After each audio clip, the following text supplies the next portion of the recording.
La personne qui se fait tatouer doit être pleinement convaincue que c'est la volonté de Dieu pour elle.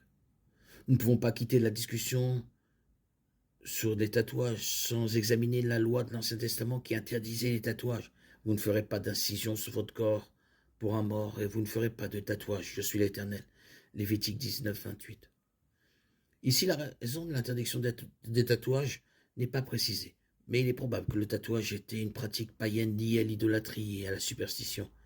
Il était probablement courant pour les païens de marquer leur peau du nom d'un faux dieu ou d'un symbole honorant une idole.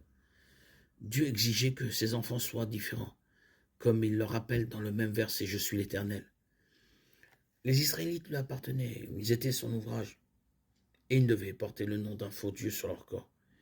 Bien que les croyants du Nouveau Testament ne soient pas soumis à la loi mosaïque, nous pouvons déduire de ce commandement le principe selon lequel si un chrétien choisit de se faire tatouer, ce ne doit jamais être pour des raisons superstitieuses ou pour promouvoir une philosophie mondaine.